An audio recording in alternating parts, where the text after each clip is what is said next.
Isso orientou a vida toda dele. Há uma coerência muito grande na biografia dele. Do começo ao fim, existe um compromisso, uma ética, uma utopia, um sonho por um outro mundo possível.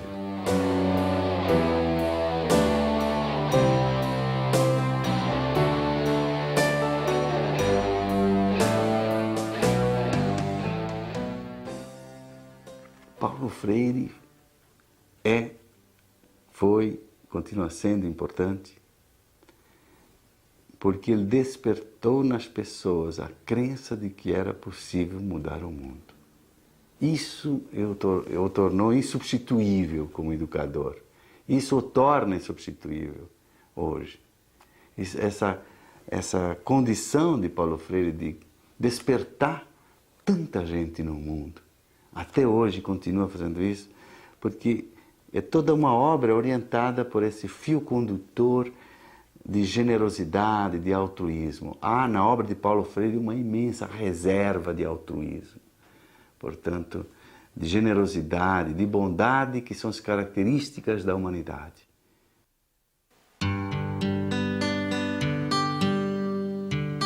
Filho de Joaquim Temístocles Freire, sargento do Exército, e Edeltrudes Neves Freire, dona de casa, Paulo Regulus Neves Freire nasceu no dia 19 de setembro de 1921, em Recife, Pernambuco.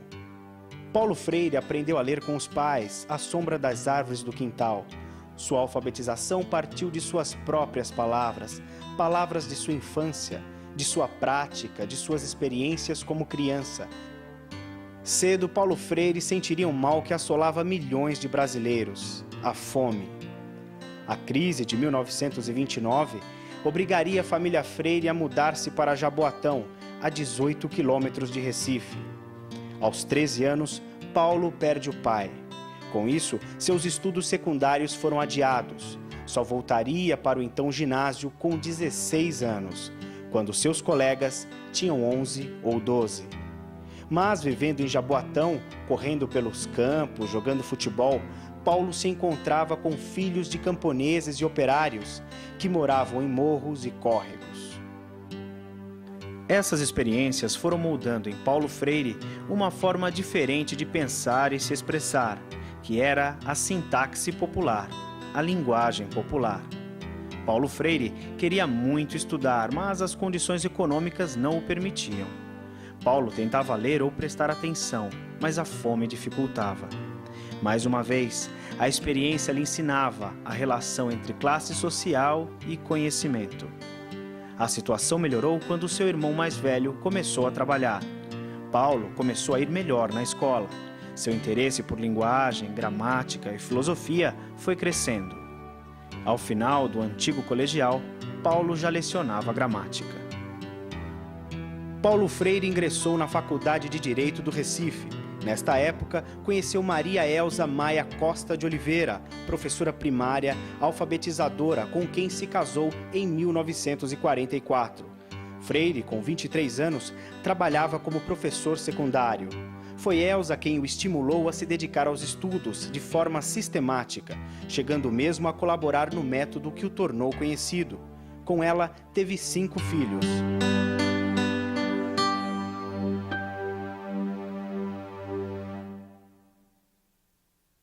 Nesse período ele começou a trabalhar no SESI. Foi onde ele teve um contato muito próximo com os trabalhadores. Mesmo estando no curso de Direito, ele foi formado em Direito, ele sempre teve esse contato com os trabalhadores, através da direção dos cursos de extensão da Universidade do Recife, mais tarde e antes no SESI. E ele dizia: eu agora, por exemplo, vou querer fazer uma comparação, ou umas comparações entre como o doutor vive e como nós vivemos, para explicar toda essa questão de bater em filho, de dialogar com o filho. Diz, por exemplo, eu não conheço a casa do doutor, onde o doutor mora.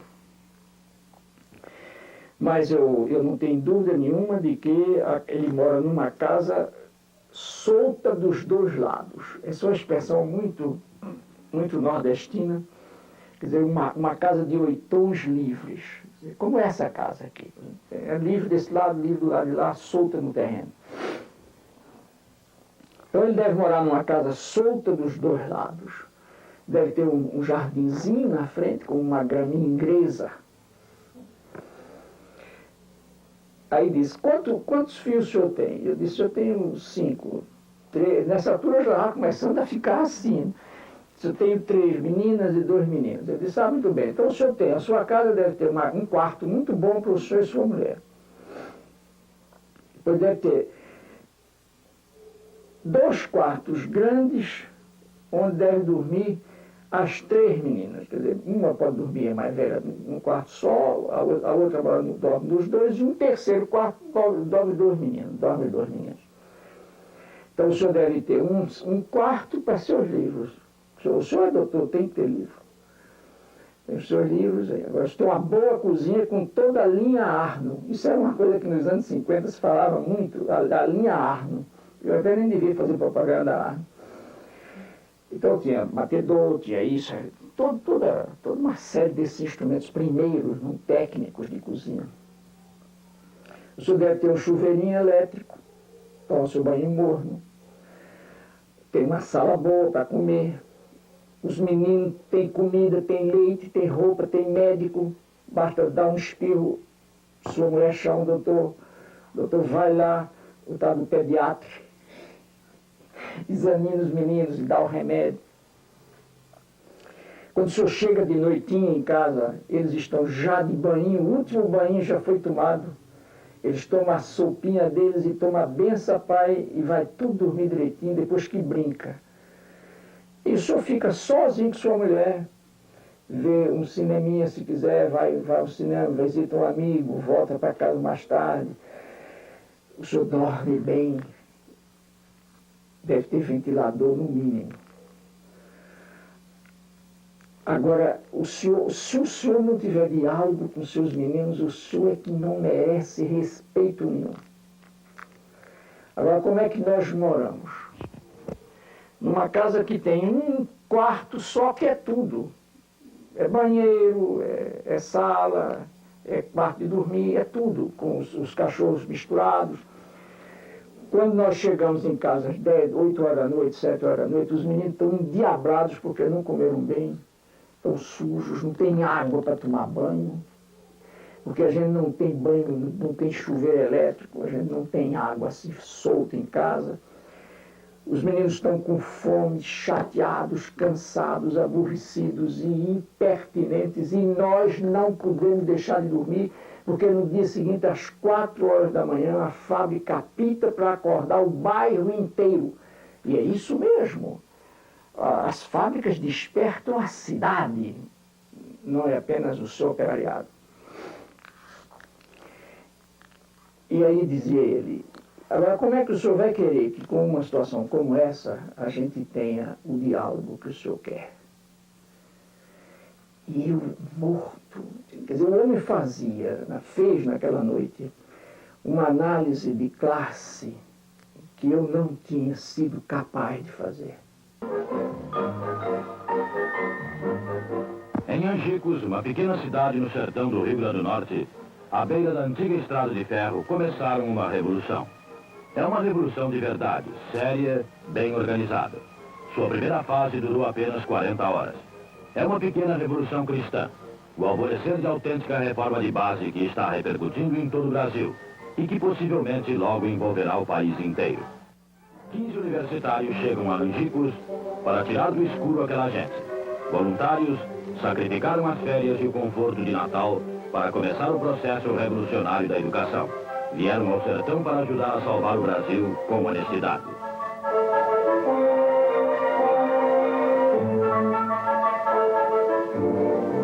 Convocaram os alunos e explicam que é possível ler e escrever com apenas 40 horas de aula e sem cartilha.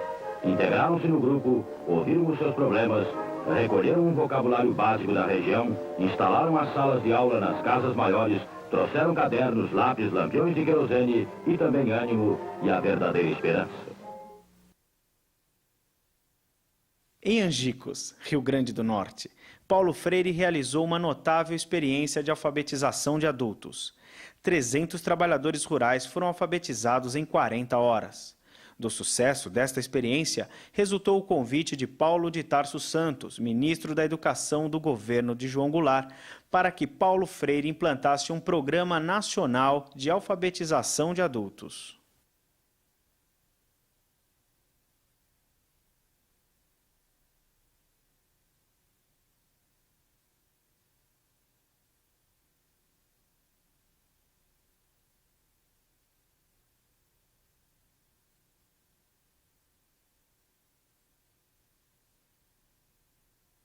Essa trajetória de Paulo Freire começa, sobretudo na década, final de 50, dos anos 50. Em 58, ele aparece como um defensor da educação de adultos, propondo um plano nacional de alfabetização de adultos, que acaba depois sendo implantado no governo João Goulart. Ele foi chamado para implantar um plano nacional de alfabetização de adultos.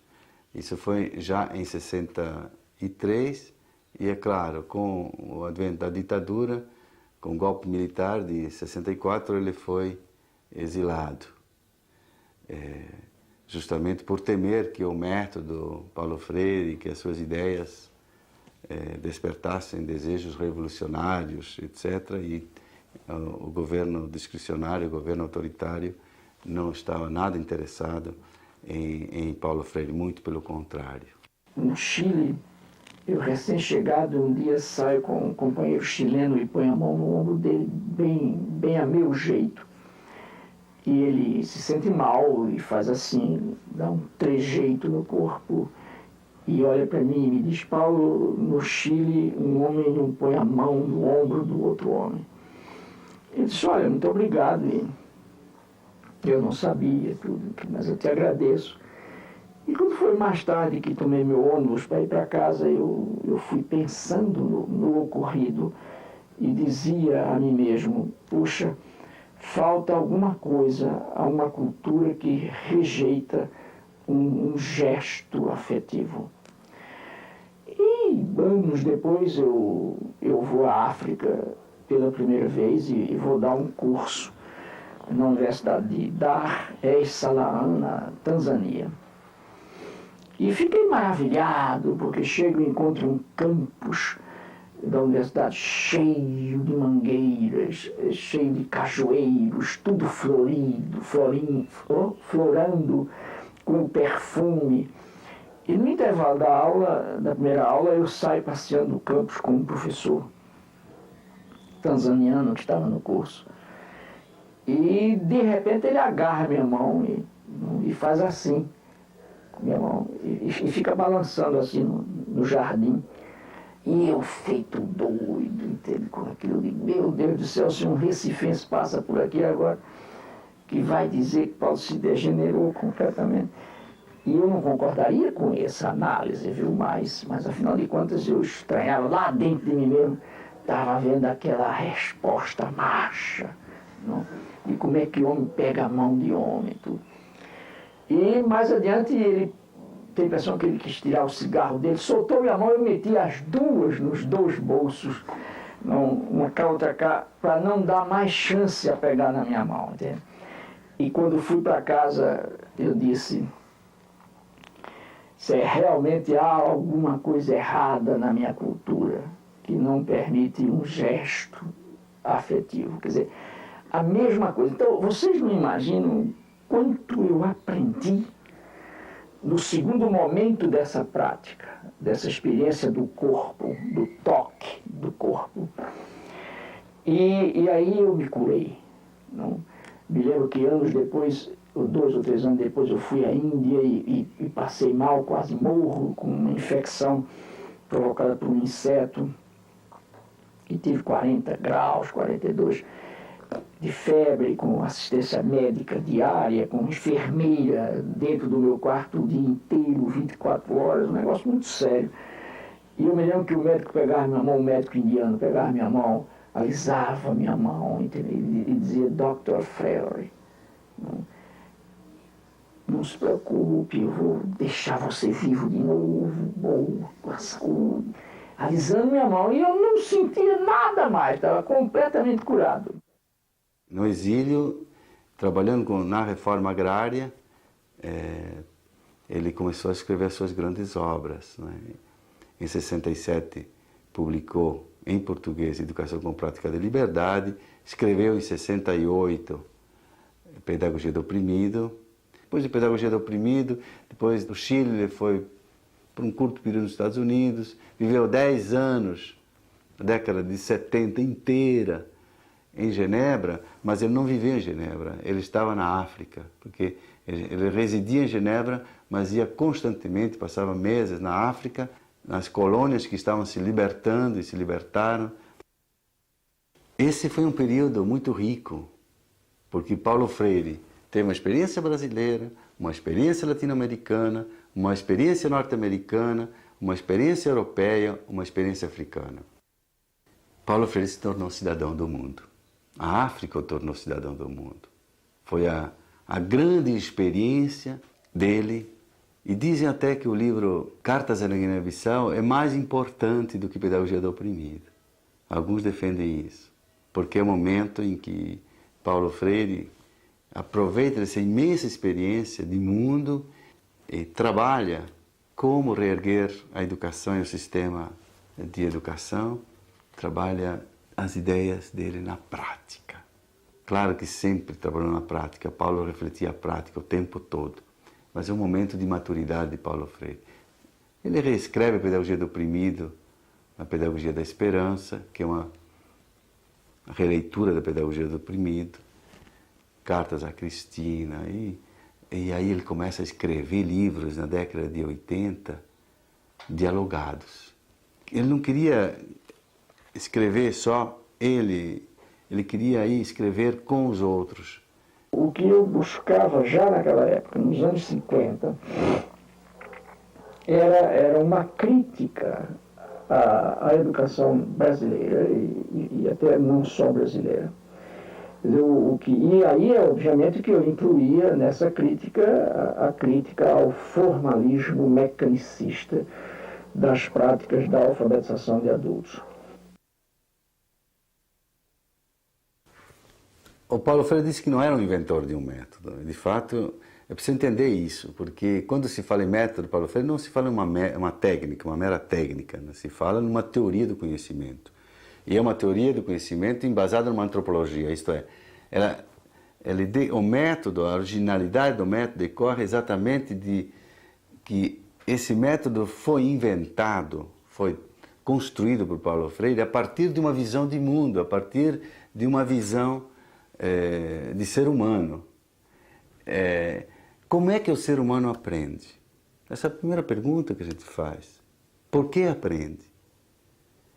O ser humano aprende por sucessivas aproximações a um objeto. E ele fica sempre como ser aprendente porque o objeto sempre revela as coisas novas. Tem sempre dimensões que escapam à primeira vista. Então o método é um método que revela esse processo. E como é que Paulo trabalhou as categorias desse método? Então, é preciso ter claro que são 3 momentos do método, né? Eu vou explicar em duas fases esses 3 momentos. O primeiro momento é o da investigação temática. É assim que ele denominava o primeiro passo, Paulo Freire, que era descobrir na criança, no jovem, no adulto, o que ele já sabe, para partindo do que ele sabe, conhecer melhor o que sabe, e conhecendo melhor o que sabe, poder conhecer mais do que já sabe. Esse é um processo natural.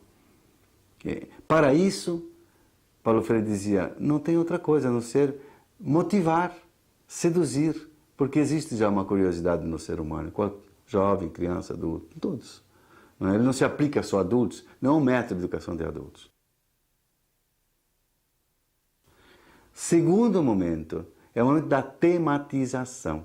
Isto é, nós vamos descobrir o significado dessas palavras e temas geradores que no primeiro passo nós descobrimos, conversando, dialogando com os educandos.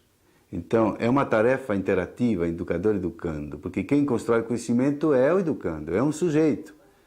Então, não é o educador é aquele que incentiva, é aquele que coordena, que ajuda, não é? Que testemunha a importância do conhecimento e o outro, então, se motiva para desabrochar o seu próprio conhecimento e construir o seu conhecimento. Paulo Freire é um construtivista, nesse sentido, um construtivista crítico, mas um construtivista. Nesse segundo momento, há então o processo de codificação e decodificação da palavra geradora, do tema gerador, e isso nós chamamos de tematização. Paulo Freire chama de tematização. O terceiro momento é o momento da problematização, isto é, descobrir o significado, o sentido daquele conhecimento para a minha vida, para a vida de todos. Portanto, é um momento também de conscientização, é um momento privilegiado da conscientização ou da problematização. E isto é radicalmente contrário à visão tradicional de conhecimento, que o conhecimento é apenas para você se enriquecer como sujeito, para depois você se vender no mercado de trabalho porque você tem um diploma melhor do que o outro, porque você sabe melhor do que o outro. Quer dizer, essa visão capitalista do conhecimento Paulo Freire não tinha. Ele tinha uma visão extremamente solidária, libertadora do conhecimento, uma concepção emancipadora do conhecimento. Então, nesse terceiro momento, que é o da problematização, né, ele leva ao engajamento, ao compromisso, e não à pura contemplação das ideias. Paulo Freire levou tudo, isso começou em 60, na década de 60, até antes, no final da década de 50, mas ele foi levando isso ao longo da vida e ele foi falando até com outros termos depois, esses três momentos. E nós poderíamos pensar o método em três momentos que resgatassem esses três momentos da primeira intuição de Paulo Freire, mas a leitura de tudo que Paulo Freire produziu depois. Então, eu fiz uma elaboração um pouco diferente, mas é o mesmo processo, é o mesmo método. O primeiro momento é o momento da leitura do mundo. Eu acho que hoje se trabalha muito mais, o Instituto Paulo Freire e os freirianos do mundo trabalham muito mais com essa categoria de leitura do mundo. Quer dizer, e Paulo Freire até tem um livro, Leitura do Mundo, Leitura da Palavra, né, que trabalha muito essa questão da leitura do mundo, que é a essência do método. E a leitura do mundo serve para quê? Ela serve para me aproximar do mundo e retirar desse mundo lido os elementos que servem para a minha vida e a vida dos outros. E para isso não precisa muito, precisa apenas de curiosidade epistemológica. É o que Paulo Freire dizia. Ele tinha lido Habermas, que não tinha lido na década de 50. No final da vida tinha lido Habermas, e Jürgen Habermas, falava na sua teoria do conhecimento de que o interesse precede o conhecimento. Quer dizer, antes de conhecer, eu me interesso por. E o Paulo Freire dizia, antes de conhecer, eu sou curioso, porque todo ser vivo é curioso. Ele dava até um exemplo de uma planta, que é um ser vivo, que se você coloca num lugar escuro, ela se torce até deforma para poder procurar a luz, que ela necessita de luz. E, portanto, ela é curiosa de luz como ser vivo, porque ela necessita. Isso é muito importante. Paulo Freire partia das necessidades populares. Quer dizer, a partir daí é que eu construo o conhecimento. A partir do projeto de vida das pessoas.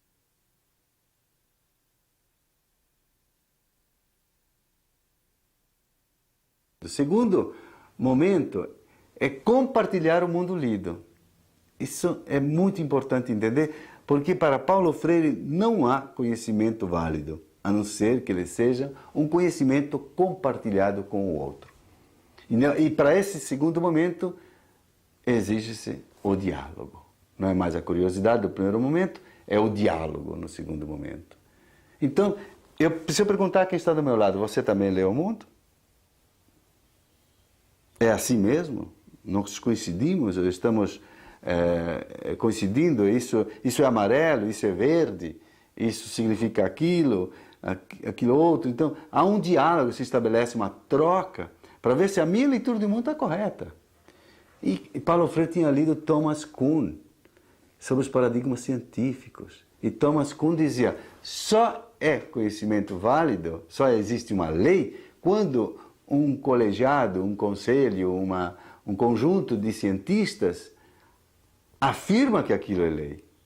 Então, mais do que a legitimidade, a validade de um paradigma científico se dá quando um conjunto de cientistas pensam daquela forma. Então, aqui para Paulo Freire diz, a validade do meu conhecimento, ele é dado socialmente, porque eu posso me equivocar, eu posso estar errado, a minha leitura do mundo pode estar errada. Então, eu necessito, para que ele seja válido o conhecimento, compartilhar com o outro e construindo com o outro. E o terceiro momento é o momento da construção, da reconstrução do mundo lido. Tudo está ligado à questão da leitura do mundo. Se eu leio o mundo, compartilho o mundo lido, agora juntos vamos reconstruir o mundo. O conhecimento tem uma função emancipadora. Ele não é para contemplar o mundo, para registrar como o mundo é, mas para reconstruir o mundo. Por isso que é um método revolucionário, por isso que é um método extremamente atual nesse sentido, mas ele não pode ser visto como uma técnica. Ninguém consegue aplicar Paulo Freire como uma técnica. E daí a dificuldade de aplicar, entre aspas, Paulo Freire. Porque ele não é aplicável, a não ser que você coincida com os pressupostos do método, que são pressupostos antropológicos, de uma visão de mundo transformadora do mundo, de uma visão de ser humano engajado na transformação do mundo.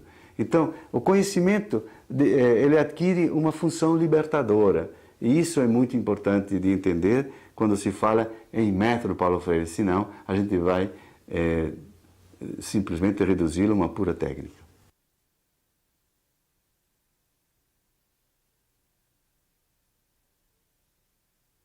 Paulo Freire afirma que existir humanamente é pronunciar o mundo, é modificá-lo.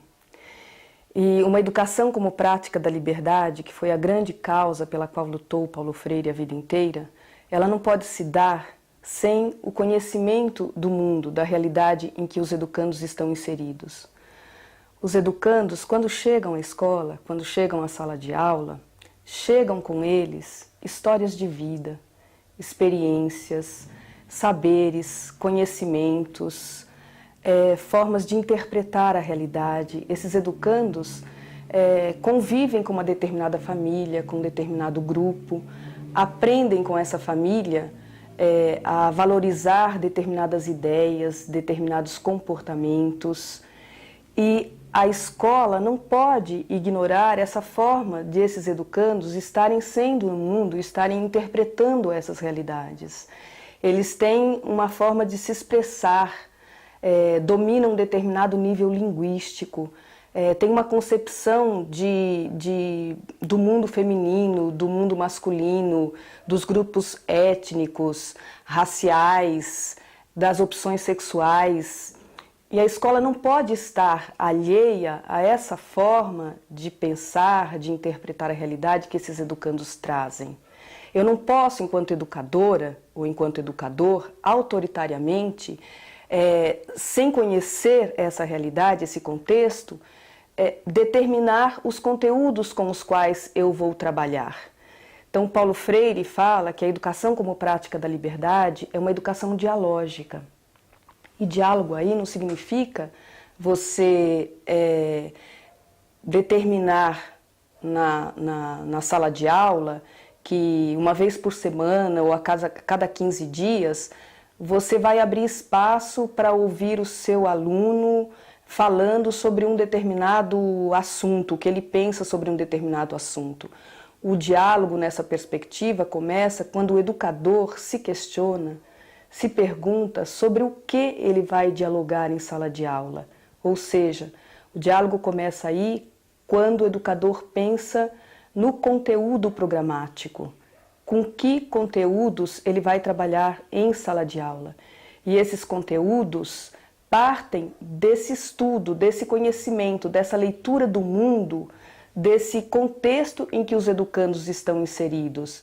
Na nossa experiência com as escolas de Osasco, antes de sairmos a campo para fazer o levantamento desses dados, muitos dos dados a gente levanta na própria sala de aula, em conversas, entrevistas, desenhos, pesquisas com os alunos. Outros dados é preciso que a gente saia, visite a comunidade, entreviste as famílias, converse com os pais, com os moradores. Então, essa investigação, ela também é dialógica. Ela necessariamente deve envolver todos os segmentos que fazem parte do processo educativo. Não é uma investigação do educador sobre a realidade em que o educando está inserido. É uma investigação da qual fazem parte pais, alunos, professores, funcionários e a própria comunidade. E aí, depois de preparada a comunidade, nós, por exemplo, formamos grupos de formação de pais, grupos de formação de alunos, grupos de formação de professores. E nesses grupos nós trabalhamos, explicamos a importância dessa leitura do mundo freiriana para a elaboração do projeto político-pedagógico da escola. Nós determinamos um dia em que todas essas pessoas que foram envolvidas nesse processo de formação saíram a campo para visitar a comunidade. Então, com questionário em mãos, com prancheta, caneta, crachá, identificando a escola, identificando a atividade. Chegamos até divulgar na comunidade através de faixas, de cartazes, no açougue, na padaria, na farmácia, panfletamos as feiras do bairro. Então, essa leitura do mundo, ela é importante não só pelos resultados que ela traz, quando eu tenho lá as respostas nos questionários, ou as respostas que eu obtenho através das entrevistas ou dos desenhos, ela é, por ela mesma, pedagógica, ela ensina no processo. Então, não importa só o resultado, o produto, mas toda essa forma de organização, os contatos que a gente fez com os pais, com os alunos, com os professores, esses grupos de formação, no dia da saída a campo, a preparação dos questionários, que perguntas vamos fazer, como que é essa realidade aqui, queremos detectar que situações dessa realidade. Todo esse processo de organização para a saída a campo nos ensinou muito.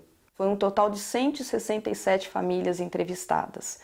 E aí perguntamos sobre o grau de instrução dos moradores, quantos estavam empregados, quantos desempregados, se havia analfabetos ou não, quando ficam doentes, a quem eles recorrem, se há farmácia, se há o posto de saúde, se há hospitais, se há curandeiros, ervas medicinais caseiras, se eles tinham lazer, se havia espaços de lazer no bairro, que espaços são esses, como eles ocupavam esses espaços, o que eles pensam sobre a escola, que contribuições eles poderiam dar para mudar as situações que eles apontavam como situações críticas, dificuldades de existência nesse espaço. Então foi um dia inteiro entrevistando todas essas famílias, levantando esses dados, fotografando, anotando comentários, olhares, silêncios, porque às vezes as respostas não vêm através das palavras, vêm através do silêncio ou do não sei. É importante que quem sai a campo fique atento a esses detalhes. Então, Então, para que a gente possa sair a campo, levantar esses dados, é necessário que a escola tenha um mínimo de organização, que ela se prepare para essa saída a campo. A partir desse levantamento de dados, a tabulação e a sistematização desses dados num dossiê. E essa sistematização é feita também com a participação de pais, alunos, professores. O processo é sempre integrando o máximo possível os diferentes segmentos que compõem a comunidade escolar. Dessa sistematização, nós chegamos a situações significativas dessa realidade. E o que são essas situações significativas? São essas situações que condicionam o cotidiano, a existência cotidiana dessas pessoas. A partir dessas situações significativas, nós chegamos às questões geradoras desse contexto. E aí as diferentes áreas do conhecimento, português, matemática, geografia, interpretando essa realidade, interpretando esses dados, chegando a essas questões geradoras, vão buscar no conhecimento historicamente acumulado e fazer o recorte desse conhecimento que vai dar respostas a essas questões geradoras. Então, a definição do conteúdo programático a ser trabalhado se dá a partir dessas questões. Cada área do conhecimento, de maneira interdisciplinar, vai buscar como e o que conteúdos podem permitir, contribuem para explicar essas questões que a realidade apresentou.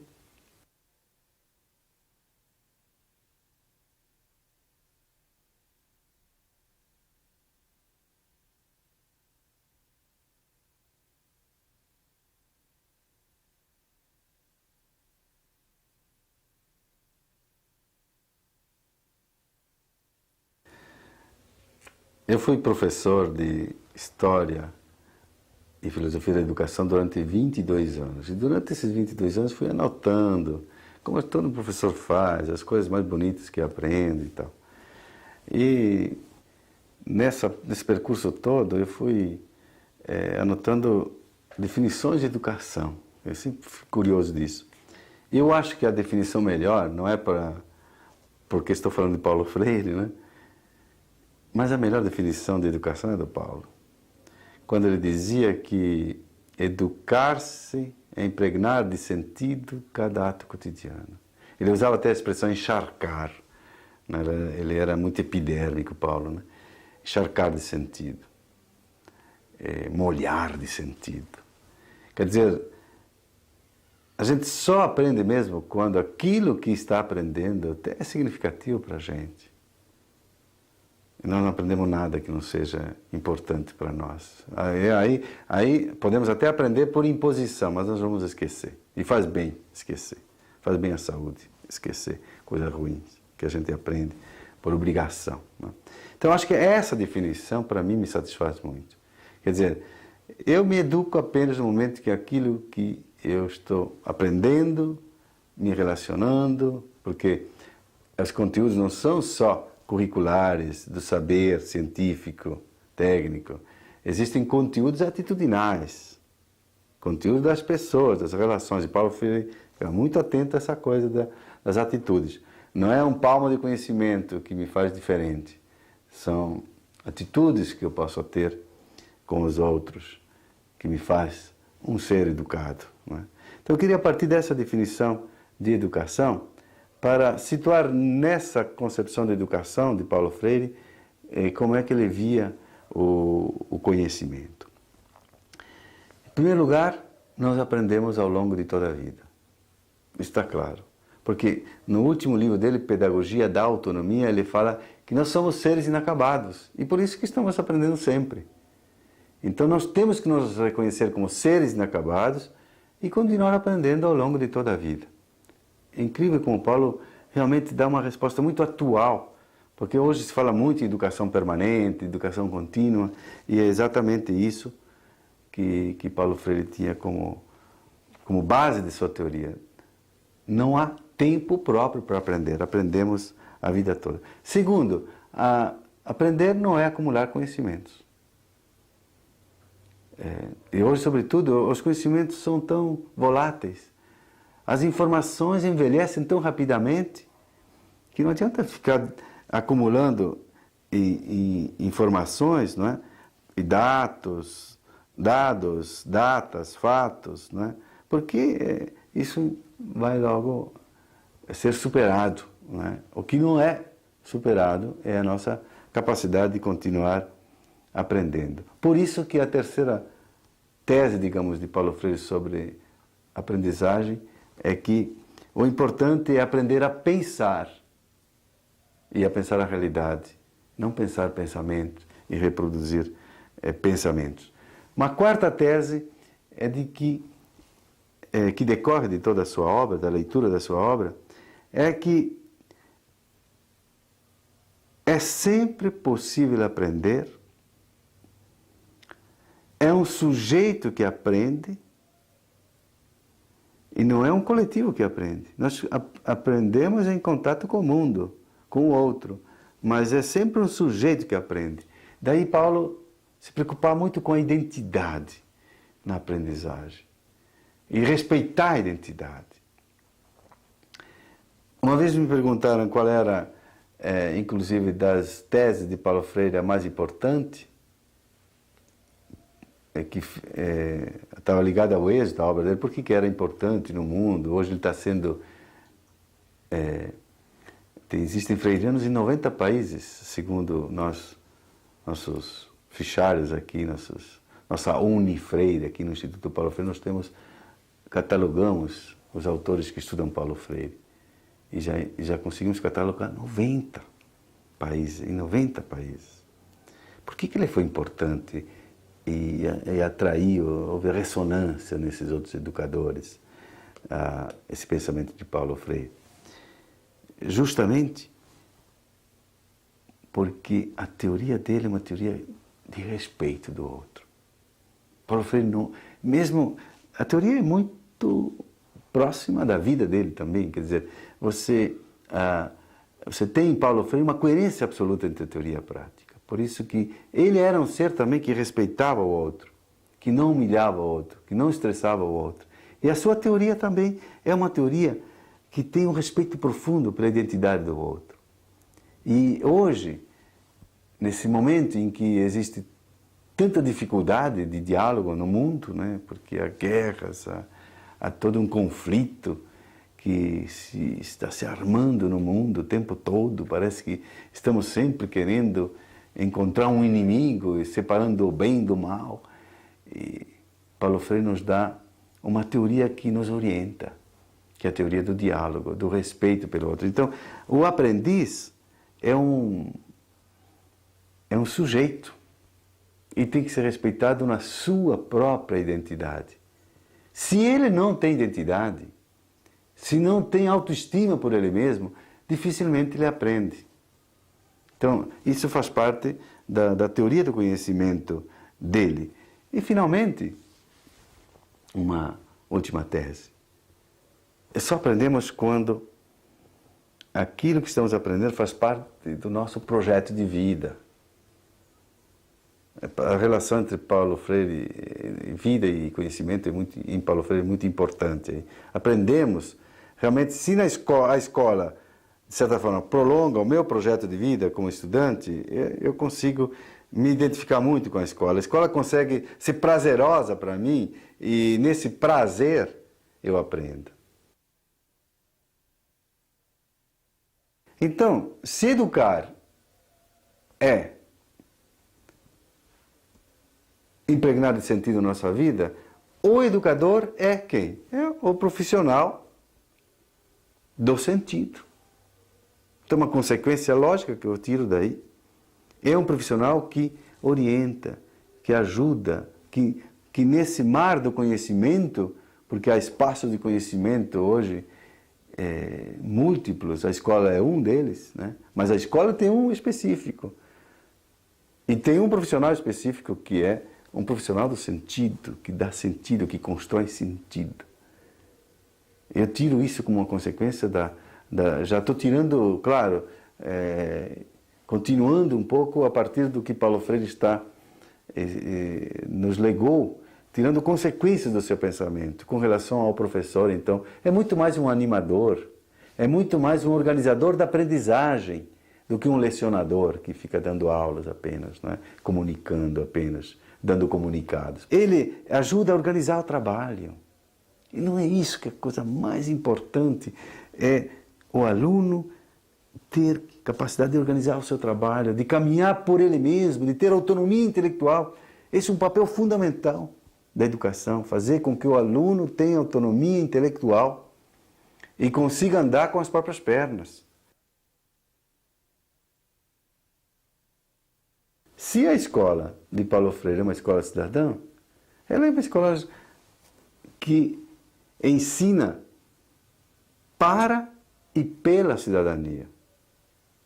Isto é, para a cidadania, para formar um cidadão que controle o mercado, que controle o Estado, que diga a sua palavra, que participe profundamente da construção de uma nova sociedade. Portanto, o cidadão pleno, não um cidadão puro consumidor, como querem os neoliberais querem nos colocar, que um bom cidadão é aquele que controla os seus direitos de consumidor. Não é por aí. É uma concepção de cidadania muito restrita. É um cidadão plenos, que Paulo Freire defendia. Então essa escola forma para a cidadania e pela cidadania, isto é, ela é cidadã, ela exerce a sua cidadania internamente, escolhendo seus dirigentes, tomando decisões de forma democrática através de conselhos de escola ou colegiados. Essa é a escola de Paulo Freire, a escola cidadã e a escola autônoma que ele definiu. O aluno, para Paulo, tinha que ser protagonista. Ele tinha que participar de tudo que diz respeito à sua vida e não receber as normas de fora. Infelizmente, eu acho que o sistema é o que mais segura a introdução dessas ideias nas escolas. Quer dizer, freia. Ela é um peso morto da história, esse sistema que nós temos. Um sistema arcaico, um sistema que não incita as pessoas para o aprendizado. Por isso que mais de 80% dos jovens, das crianças, não gostam de ir à escola, segundo a pesquisa recente. Alguma coisa está errada, porque a escola, com um espaço de aprendizagem e de vivência dos valores humanos, devia ser uma coisa prazerosa para nós alunos, para nós professores. Então, há alguma coisa no sistema, que é um sistema extremamente burocrático, hierarquizado, que não permite a liberdade e a construção da liberdade. Por isso que o sistema sempre tem dificuldade em aceitar Paulo Freire. O conhecimento não é só histórico, isto é, depende do contexto histórico. Não é só epistemológico, isto é, o conhecimento ele está ligado a uma ciência, uma teoria das ciências, né? Uma episteme. Né? O conhecimento não é só lógico, isto é, ele está articulado por uma linguagem, ele é também dialógico. Isso Paulo Freire trabalhou muito, essa dialogicidade do conhecimento. E no diálogo a gente constrói e muda o mundo. Na opressão, na relação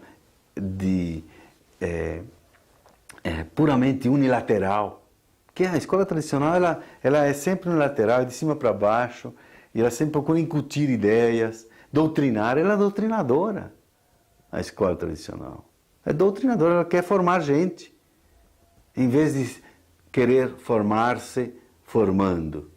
É dialético. A dialética é revolucionária e transformadora. E Paulo Freire é um dos pensadores dialéticos. Não é?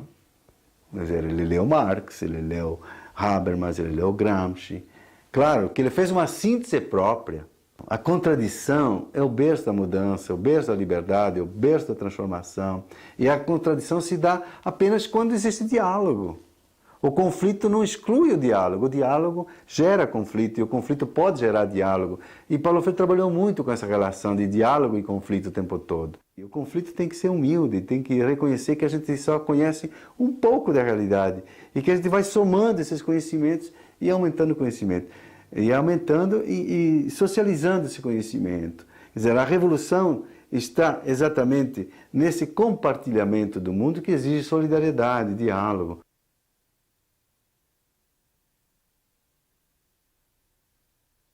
A educação é política da sua própria natureza intrínseca, ela é política. Mesmo aqueles que dizem que ela não é política, eles estão afirmando uma certa posição política, ideológica, histórica. E isso não pode ser retirado da teoria da aprendizagem, teoria do conhecimento de Paulo Freire, porque faz parte intrínseca. Ele dizia sempre que a gente conhece a favor de e contra, a favor de alguém e contra alguém. Né? E o tempo todo, esse conhecimento impregnado de história, e o conhecimento está, né, impregnado de existência humana. A solidariedade é uma condição de sobrevivência. Não haverá futuro sem solidariedade, porque nós temos capacidade de destruição muito grande. O conhecimento também serviu para destruir o planeta, para produzir um modo de produção de existência no planeta insustentável, que é o modo de produção capitalista. E Paulo Freire, no último livro, Pedagogia da Autonomia, exatamente insiste nesse ponto. A essência do neoliberalismo, da ética neoliberal, da ética do mercado, é exatamente ela fazer com que a gente deixe de sonhar. E dizer, não, esse é o único mundo possível. Não existe mais nada. Esse, o mercado, do jeito que a gente é possível só esse mundo. Então, esses sonhadores que sonham no mundo de igualdade, de solidariedade, esses são sonhadores, diz o neoliberal. O Paulo Freire, exatamente, ele se insurge contra isso, e a sua pedagogia anti-neoliberal, justamente porque ela reafirma a capacidade do ser humano de mudar, inclusive pela educação. A educação não pode fazer tudo, dizia o Paulo, mas ela pode ajudar a melhorar esse mundo que está aí. E nós, professores, estamos vendo que temos tanta dificuldade em fazer com que as crianças e jovens aprendam. É porque, às vezes, esquecemos que enquanto o motorzinho não estiver ligado, da curiosidade que falava Paulo Freire, do diálogo de que falava Paulo Freire, né? Se não estiver ligado, não adianta. Não há eletricidade, não há energia, que no fundo é isso que é a base do conhecimento, essa energia humana, essa capacidade da gente poder entender por que a gente está vivendo nesse mundo e o que nos cerca, esse mundo que nos cerca, que é tão rico e maravilhoso, tão complexo, que nos deixa sempre abismado. Quanto mais conhecemos, maior é o campo da ignorância nossa.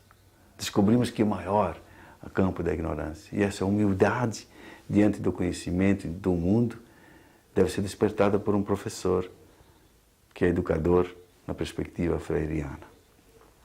Paulo Freire sabia que o nome dele era maior do que ele enquanto pessoa. Por isso que em inúmeras homenagens ele ia dizer o seguinte, eu agradeço a homenagem, mas eu estou recebendo essa homenagem porque defendo certas ideias, porque defendo a escola pública, porque defendo uma relação pedagógica generosa entre as pessoas, porque defendo uma causa. E é esta causa que vocês estão homenageando. O dia que eu abandonar a causa, vocês podem caçar o título de doutor honoris causa que eu recebo, o título, a homenagem que vocês estão me prestando. E eu acho que é isso que é muito importante em Paulo Freire. É a causa. E que está na pedagogia do oprimido, escrita. Foi a primeira intuição importante, quando Paulo Freire pega o oprimido e coloca no palco da história. Ele dá a vez e a voz que as elites nunca lhe deram na pedagogia tradicional. E é isso que é a nossa missão.